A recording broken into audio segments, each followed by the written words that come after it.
만나서 행복합니다. 사랑하고 축복합니다. 아멘. 계절이 좋은가 봐요. 출타하시는 분들이 많은 것 같아요.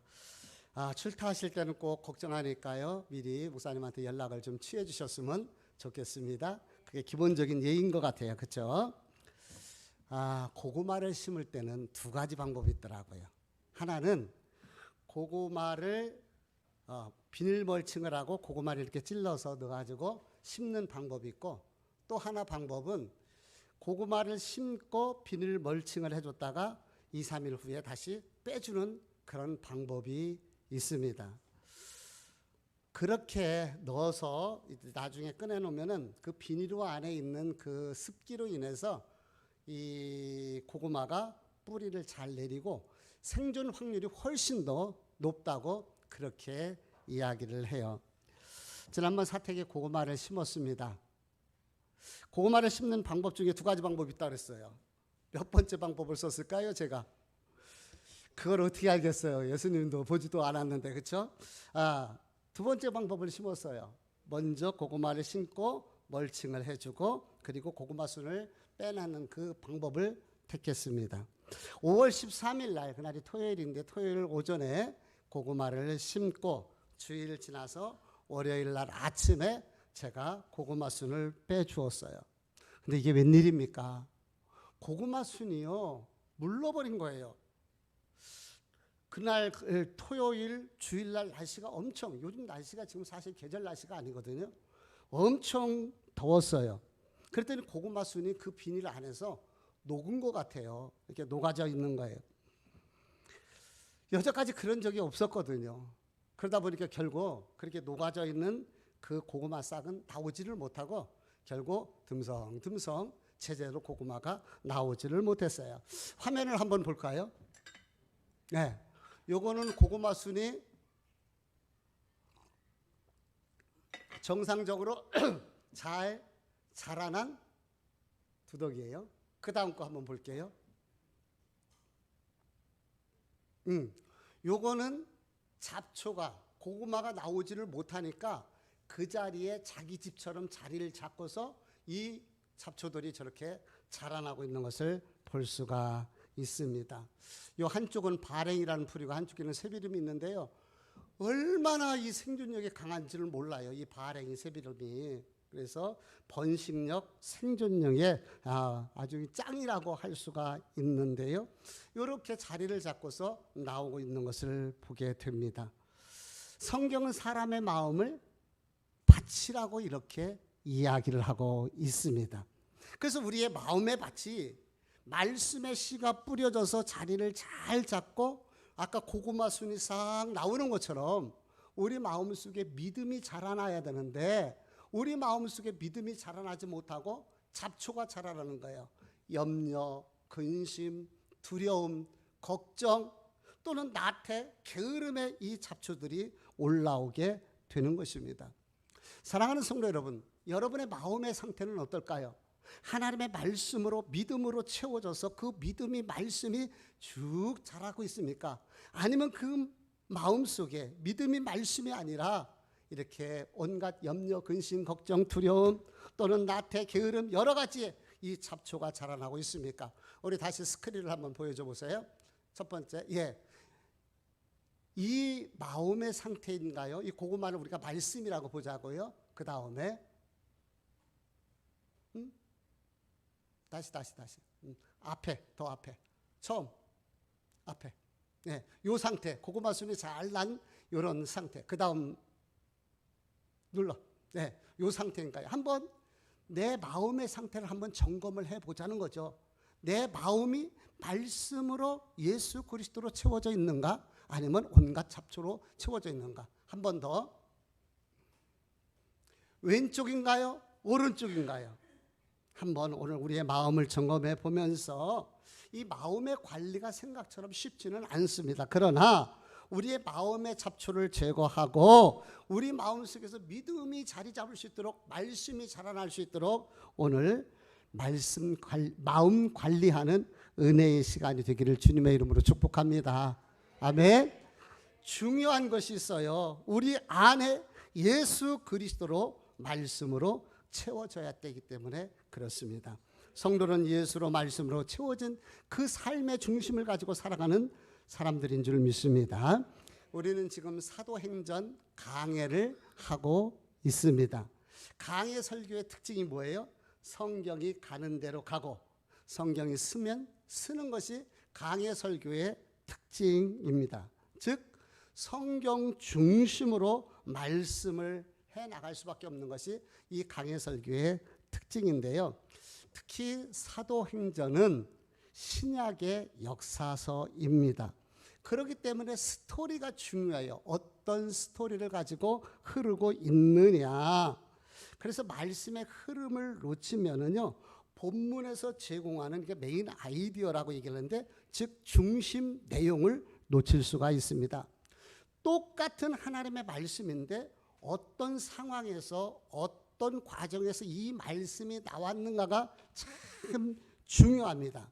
그래서 우리는 흐름을 잘 이해를 하면서 이 말씀을 들어야 하는데요. 우리 여기까지의 말씀을 지난주까지 말씀을 우리 한번 점검을 해보도록 하겠습니다. 바울을 죽이기 전에는 먹지도 않고 마시지도 않겠다는 사람들이 이 단식 동맹을 맺은 거예요. 그 사람들이 모두 몇 명이라 그랬죠? 40명이나 되는 사람들이 바울을 죽이기 전에는 먹지도 마시지 않겠다고 단식 동맹을 맺었어요. 그들이 이제 제사장들과 짜고 바울이 갇혀져 있는 그 안토니오 성내에서는 거기서 바울을 죽일 수는 없어요. 그러니까 바울이 제사장들이 근무하는 곳으로 이동시켜서 나오는 과정에서 바울을 죽이려고 그런 음모를 꾸미고 있었습니다. 근데 하나님께서는 사람 천사를 동원하셔서 이 바울을 돕도록 하는 거예요. 누구를 동원하셨습니까? 첫 번째로는 바나바, 바울의 생질, 그리고 또 하나는 천부장. 이 두 사람을 하나님께서 준비하셨어요. 저는 이 두 사람이 하나님이 준비하신 사람 천사라고 이렇게 말하고 싶어요. 천부장이 바울의 조카를 통해서 바울을 죽이려고 작정하고 음모를 꾸민다는 이야기를 듣잖아요.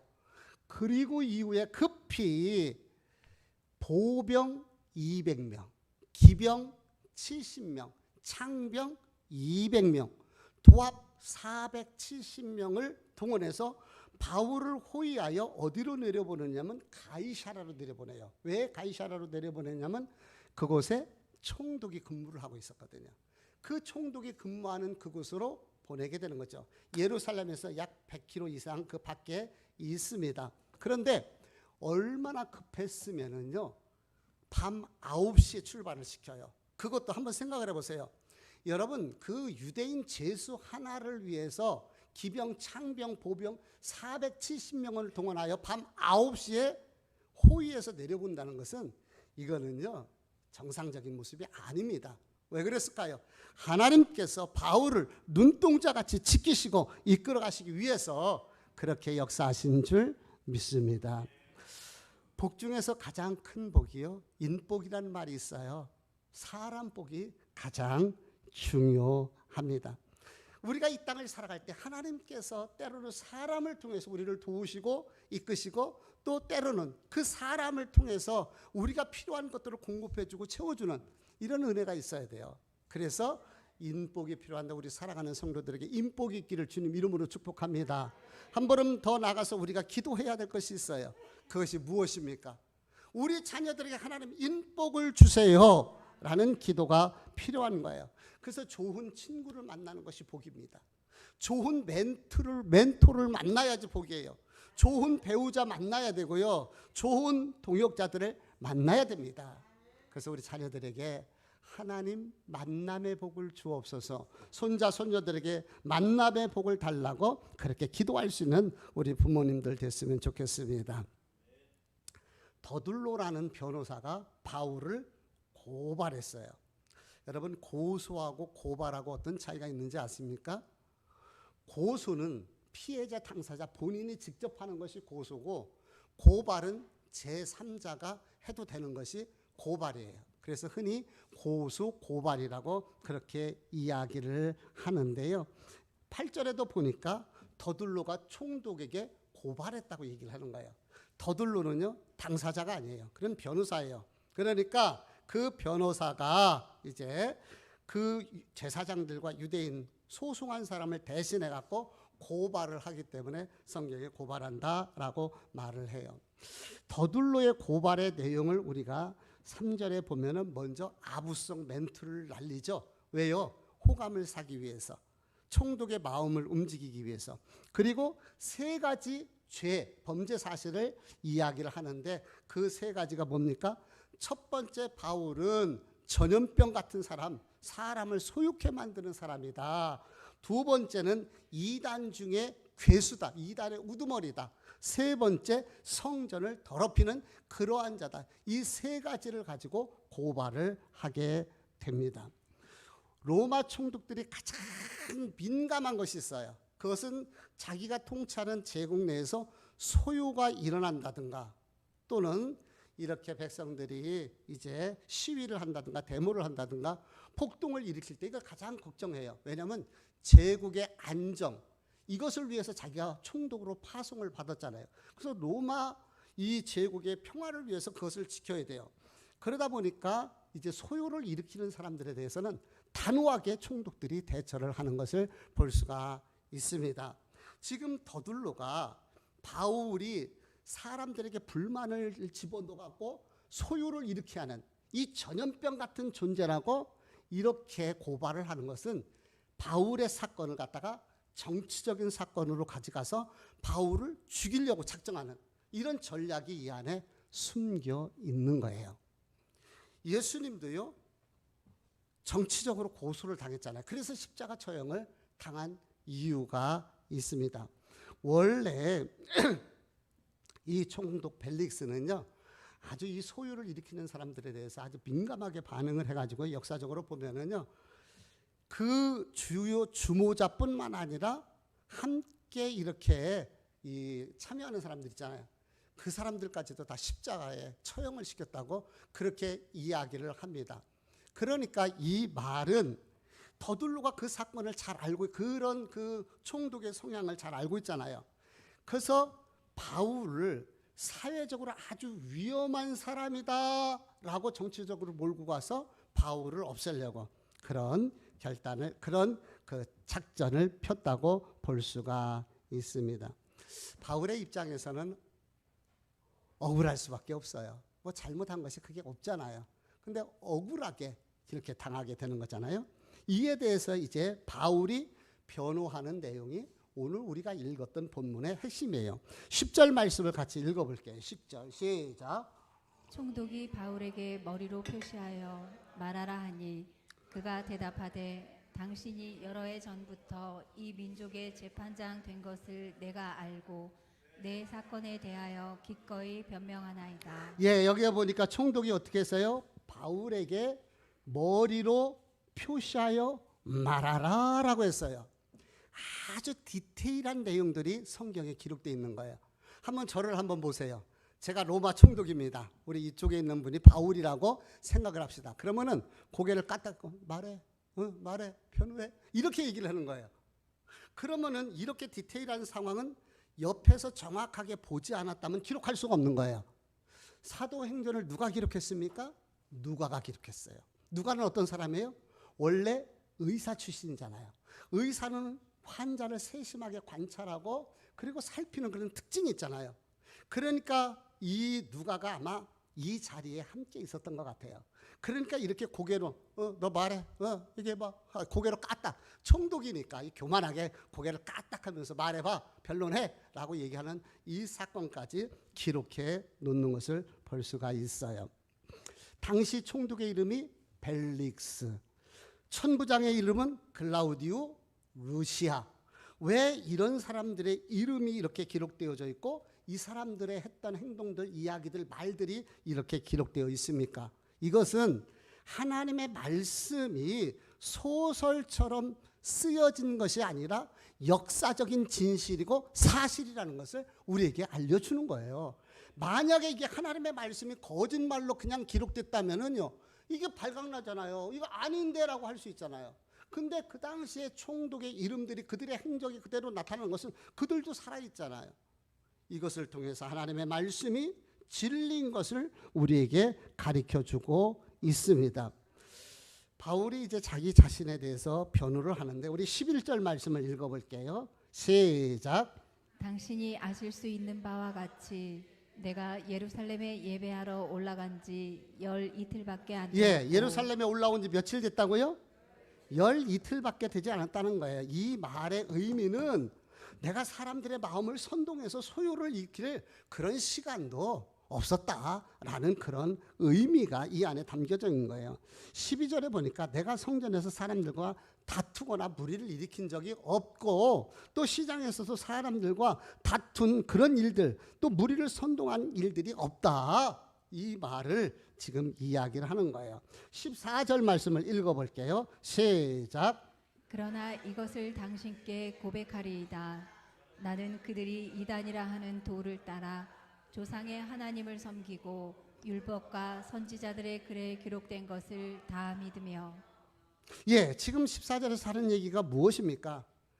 나는 그렇게 사람들을 소유해서 선동을 일으켜서 그렇게 데모했던 사람도 아니고 성전을 더럽혔던 그래서 사람들과 무리를 일으켰던 그런 적도 없다. 그러나 내가 당신에게 고백할 것이 하나 있다. 그 고백할 내용은 더들로가 이단이라고 나를 그렇게 고발을 했지만은 우리 조상들이 섬기고 그리고 우리 조상들이 소망하고 있었던 그것을 나도 소망하고 있는데 그 소망이 무엇이냐면 의인과 악인의 부활에 관한 것이고 나도 죽은 자의 부활을 말하였고 그것을 얘기했다가 내가 이렇게 잡혔다라고 말하는 거예요. 당시 바리새인들은 사람의 죽음, 부활, 천국 이 모든 것 지옥을 믿었어요. 근데 사두개파 사람들은 믿지를 않았던 것이죠. 그러니까 내가 바리새파로 우리 조상들 또 우리 사람들이 믿는 그 부활에 대해서 내가 얘기하는데 내가 뭐가 잘못했느냐라는 그런 반문이 이 안에 들어가게 있는 것이죠. 21절 말씀에 보니까 내가 외치는 거, 내가 전한 거, 내가 잡혀온 이유는 죽은 자의 부활을 말하였기 때문이고 내가 신문을 받는 이유도 바로 여기에 있다라고 말하는 것이죠. 다시 여기까지 내용을 정리하면 바울의 변론은 나는 성전을 더럽히거나 사람들을 선동한 적이 없고 정치적으로 사람들의 마음을 혼란케 했던 그런 일이 없었다. 나는 우리 조상들이 믿었던 그 믿음을 가지고 죽은 자의 부활에 대해서 내가 이야기했을 뿐이다. 이야기를 하는 거예요. 이해가 되십니까? 그러면은 바울은 지금 누구의 부활을 이야기하고 있습니까? 바울이 이야기하는 부활은 예수 그리스도의 부활을 말하는 거예요.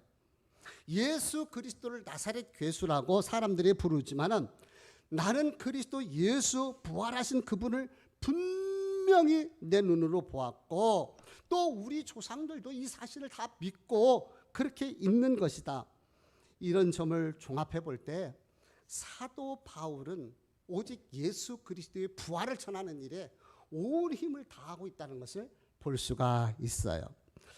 바울은 왜 입만 열면 예수님의 부활에 대해서 이야기하셨는지 아십니까? 그것은 부활하신 예수님을 직접 만났고 그 주님을 직접 체험하였기 때문에 그렇습니다. 우리 스크린을 볼게요. 사도행전 9장 1절 2절 말씀을 다 같이 한번 읽어보도록 합니다. 시작.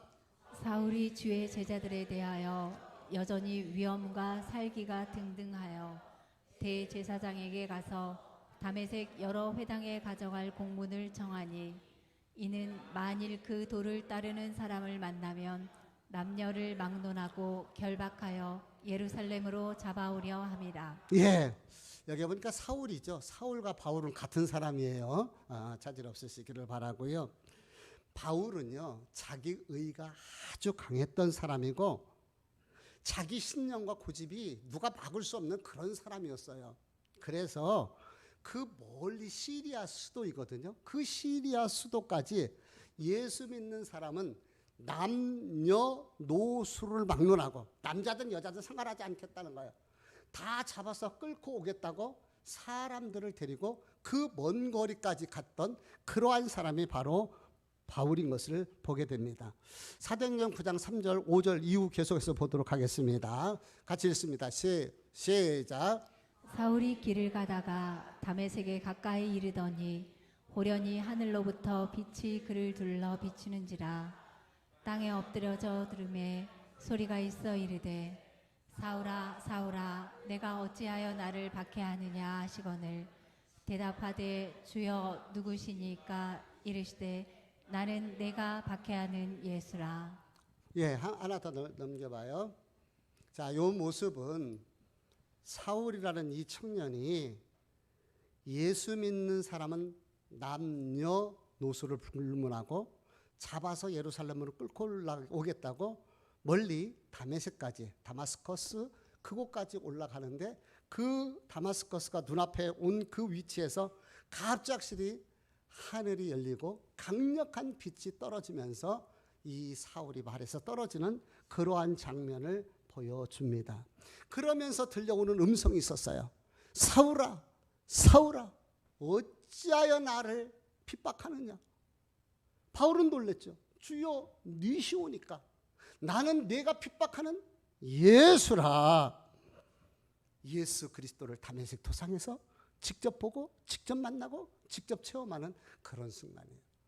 송영섭 선교사님하고 시리아를 갔을 때에 이 자리를 가봤어요. 그랬더니 거기에 바울의 기념교회가 세워져 있더라고요. 거기가 말에서 떨어진 장소다 이렇게 사람들에게 알려진 그 자리. 그래서 바울이 이제 다메섹이 보이는데 그 언덕에서 떨어지고 거기서 교회가 있어서 그 증거로 이제 남겨져 있는 것을 볼 수가 있습니다. 바울은 기독교인들을 잡으러 다메섹을 향하여 가고 있었습니다. 근데 그 노상에서 예수 그리스도를 만난 거예요. 이로 인하여서 핍박자가 전도자가 되고 회방자가 교회를 무너뜨리던 자가 교회를 세우는 이러한 자로 변화되었습니다. 변화된 바울의 삶을 가장 잘 보여주는 성경 구절이 로마서 14장 8절의 말씀입니다. 같이 한번 읽어봅니다. 하나 더 넘기세요. 같이 읽어봅니다. 시작. 우리가 살아도 주를 위하여 살고 죽어도 주를 위하여 죽나니 그러므로 사나 죽으나 우리가 주의 것이로다. 아멘. 바울은 옛사람이 그리스도 예수 안에서 완전히 죽었어요. 그리고 변화된 그는 오직 살아도 예수, 죽어도 예수, 오직 예수 그리스도의 중심을 살고 있는 그런 바울의 모습을 보게 됩니다. 지금 바울이 어디에 있어요? 로마 총독 재판관 앞에 있습니다. 그렇다면은 제가 바울이라면은 논리성, 설득력을 가지고 재판관, 총독의 마음을 움직여서 무죄를 받아가지고 나와야죠. 석방되어야죠. 그래야 되는데 오늘 사도 바울의 이 모든 모습들을 보면은요, 거기에는 관심이 없어요. 오히려 그 재판정에서 예수 그리스도의 부활, 십자가 사건을 이야기하면서 예수 그리스도를 전하는 그런 기회로 만들고 있는 것을 볼 수가 있어요. 우리가 깊이 본받아야 할 사도 바울의 모습입니다. 사람들은 말합니다. 사람이 죽으면 땡이지. 말합니다. 천국과 지옥이 어디 있어? 말합니다. 이 땅에서 살 때 잘 살면 돼. 그냥 행복하게 즐기면서 살아. 오늘을 즐기면서 살아. 카르페 디엠. 그렇게 살아. 라고 이야기를 합니다. 그런데 이런 사람은 절대 번데기가 나비가 될 수가 없다고 말하는 사람이요. 이런 사람은 물속에 있는 애벌레가 잠자리가 된다고 될 수가 없다고 말하는 사람이요. 이런 사람은 땅속에 있는 군뱅이가 절대 매미가 될 수 없다고 말하는 사람과 다를 바가 없습니다. 천국과 지옥이 반드시 있습니다. 누가 지혜로운 사람입니까? 죽으면 끝이라고 말하는 사람이 지혜로운 사람인가요? 아니면 몸은 죽어 흙으로 갔지만 우리의 영은 하나님께로 돌아가며 반드시 그 부활이 있다는 것을 말하는 사람이 지혜로운가요? 어떤 사람이 어리석은 사람입니까? 죽으면 끝이라고 말하는 사람이 어리석은 사람입니까? 아니면은 반드시 천국과 지옥이 있다고 말하는 사람이 어리석은 사람인가요? 내 눈에 보이지 않는다고 하나님이 없습니까?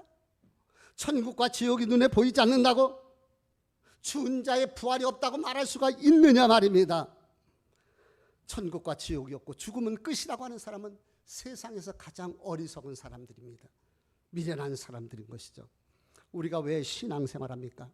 신앙생활하는 이유가 무엇입니까? 사람들은 그런 이야기를 합니다. 교회 가면은 마음이 편안하다. 여러분 마음이 편안하신가요? 교회 오면은? 또 어떤 사람은 말합니다. 교회 가면 뭔가 의지가 된다고. 그럼 뭔가 의지가 되십니까? 교회 가면 어떤 사람은 말합니다. 좋은 이야기를 들을 수 있다고. 물론 교회 와서 좋은 이야기를 듣습니다. 그러나 우리가 교회를 다니는 이유는 잘 들으세요. 오해 없이 들으시기 바랍니다. 마음의 평안을 얻기 위함도 아니고 위로받기 위함도 아니고 좋은 말씀 듣기 위함도 아닙니다. 물론 신앙생활을 하다 보면 하나님이 주시는 그런 평안함이 있어요. 하나님이 베푸시는 그 위로가 있습니다. 하나님이 주시는 그 말씀이 있어요. 우리 성도들은 그 말씀을 붙들고 세상을 살아갑니다. 그러나 오늘 제가 말씀드리고자 하는 우리가 예수 그리스도를 믿는 본질적인 믿음, 왜 예수 그리스도를 믿느냐는 거예요. 다른 것이 아닙니다. 우리는 죄와 저주로 죽을 수밖에 없는 존재였습니다. 그러나 생명이시고 구원이시고 진리이신 예수 그리스도로 말미암아 우리가 구원을 얻게 된 거예요. 부활 소망이 우리에게 있다는 것, 예수 안에 천국이 있다는 것, 이것이 가장 1차적인 본질적인 목적인 것이죠. 이제 성경 몇 구절을 봅니다. 요한복음 11장 25절에서 26절의 말씀을 같이 읽어봅니다. 시작. 예수께서 이르시되 나는 부활이요 생명이니 나를 믿는 자는 죽어도 살겠고 무릇 살아서 나를 믿는 자는 영원히 죽지 아니하리라. 이것을 내가 믿느냐? 이것을 여러분은 믿습니까? 나는 부활이요 생명이니 예수 안에 부활, 생명, 하늘 천국 소망이 있습니다. 고린도전서 15장 20절에서 21절의 말씀을 읽습니다. 시작. 사망이 한 사람으로 말미암았으니 죽은 자의 부활도 한 사람으로 말미암는도다.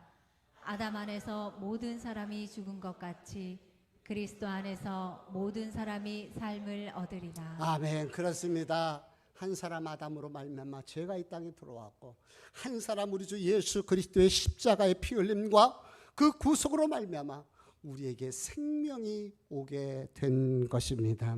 데살로니가전서 4장 13절 읽습니다. 시작. 형제들아 자는 자들에 관하여는 너희가 알지 못함을 우리가 원하지 아니하노니 이는 소망 없는 다른 이와 같이 슬퍼하지 않게 하려 함이라. 우리가 예수께서 죽으셨다가 다시 살아나심을 믿을진대 이와 같이 예수 안에서 자는 자들도 하나님이 그와 함께 데리러 오시리라. 아멘. 초대교회로부터 교회는 엄청난 핍박과 환난을 받아왔습니다. 그러나 초대교회로부터 이 교회의 성도들이 그 모든 환난, 핍박, 그 고난, 그 모든 것을 이겨낼 수 있었던 소망이 있었어요. 그것은 바로 부활 소망, 천국 소망. 그래서 우리를 강하게 하고 담대하게 하는 것이 바로 부활 소망이요, 천국 소망이요, 하늘 소망이 되는 줄 믿습니다. 이것이 신앙생활하는 첫 번째 이유예요. 저는 오늘 여러분들에게 묻습니다. 여러분, 지금 죽으면 천국 갈 수 있습니까? 이 질문에 정확하게 답변이 있어야 됩니다. 지금 죽어도 천국 갈 수 있습니까? 만약 이 답변에 자신이 없다면 저를 만나셔야 됩니다. 상담 받으셔야 됩니다. 부끄러운 것이 아닙니다. 왜 하나님께서 이 땅에 목회자를 세우셨습니까? 그것은 하나님의 백성인 양무리를 하나님의 나라로 천국으로 인도하라고 그렇게 땅에 세워놓은 것 아니겠습니까? 그러므로 구원의 확신, 이 천국에 대한 확신이 없으면 꼭 저하고 상담하시길 바랍니다. 결론을 말씀드립니다. 여러분 뉴스를 보신 분들이 계실 거예요. 5월 1일 날 콜롬비아 아마존 밀림에서 기장까지 성인이 3명 타고 있고 아이들이 4명이 탔던 그 비행기가 추락했어요. 이 사건이, 안타까운 사건이 일어났습니다. 콜롬비아 당국에서는 이 사람들을 구하기 위해서 수색대를 동원했고요. 그래서 이제 수색하는 과정 속에서 비행기 잔해와 어른들 3명의 시신은 찾았다는 거예요. 그런데 아이들 4명이 사라진 거예요. 어디로 갔는지 보이지를 않아요. 그래서 수색대가 온 힘을 다해서 수색을 하는데 중간에서 어린아이, 아기가 먹는 젖병이 발견되기도 하고 또 먹다 남은 과일 조각들이 발견이 된 거예요. 그러니까 수색대가 희망을 갖는 거예요. 혹시 아이들이 살아있을 수도 있겠다. 조심스러운 마음을 가지고 계속 수색을 하는데 그 수색 과정에서 무려 40일 만에 그 밀림에서 13살짜리 그리고 9살짜리 4살짜리 1살짜리 참 그 아이들을 구출하는 기적이 일어난 거예요. 할렐루야. 정말 놀라운 일이죠. 이 생명이 얼마나 소중한 거예요. 이 아이들의 생명을 구원한 거예요. 1살짜리 아가는 비행기가 추락할 때 아마 엄마 품에 있었지 않았는가 이렇게 추측을 하더라고요. 가슴에 품어 안았던 어머니의 그 사랑이, 그 희생이 어린아이를, 그 1살밖에 안 된 아이를 살려낸 것입니다. 이번 구조할 때 구조 작전명이 에스페란사라고, 구조 명칭이 에스페란사라고 붙였다고 그래요. 이게 스페인어인데 희망이다라는 뜻이에요. 희망. 왜 구조대가 에스페란사, 희망이라는 단어로 이 구조 명칭, 그 작전 이름을 붙였을까요? 그것은 밀림 속에 추락한 그 어린아이들 반드시 찾겠다. 반드시 찾았으면 좋겠다. 간절한 마음, 갈급한 마음이 에스페란사, 희망. 우리는 희망을 가지고 포기하지 않을 것이다. 그런 마음이 그 안에 들어가지 않았을까? 저는 그렇게 추측을 해보았습니다. 모든 성도들이 이 땅을 살아갈 때 간절한 소망이 하나 있습니다. 초대교회로부터 오늘까지 가지고 있는 성도들의 소망, 이것을 희망이라고 해도 되고 소망이라고 해도 틀린 말이 아니에요. 비전이라고 해도 좋고 꿈이라고 해도 상관이 없습니다. 그 소망이 무엇인지 아십니까? 그것은 예수 그리스도 재림의 소망, 우리 부활의 소망, 천국의 소망인 것입니다. 이 소망을 간직한 성도들은 이 땅을 살아갈 때 어떤 어려움이 있어도, 어떤 고난과 환난이 있어도 그 소망 붙들고 이겨낼 수가 있는 것이에요. 주님 다시 오실 그날까지 우리 성도들은 재림의 소망을 가지고, 부활 소망을 가지고, 영원한 번영 천국 성환을 가지고 살아가게 되는 것이죠. 이 믿음이, 이 소망이 저와 여러분의 가슴 속에 있기를 주님의 이름으로 축복합니다. 이 믿음 있는 사람은 이 땅을 살아갈 때 오직 예수 그리스도의 중심의 삶을 살게 될 것이고, 사도 바울처럼 예수 그리스도를 전하는 귀한 삶을 살게 될 것입니다. 사도 바울이 자기 변호 잘해가지고 무죄로 풀려나야 되는데 자기 그 무죄 풀려나는 것은 별 관심이 없어요. 그리고 그 기회에 오직 예수 그리스도의 부활, 그 십자가 사건을 전했던 이유가 있습니다. 왜 그런가요? 그는 다메섹 도상에서 예수 그리스도를 만났습니다. 체험했습니다. 사랑하는 성도 여러분, 여러분은 예수 그리스도를 만났습니까? 예수 그리스도를 체험했습니까? 예수 그리스도를 통한 영원한 구원과 영생이 있음을 믿음으로 받아들이고 있습니까? 그렇다면 바울처럼 그 예수 그리스도를 전하는 삶, 그 예수 그리스도와 함께하는 삶이 되기를 주님의 이름으로 축복합니다. 기도하시겠습니다.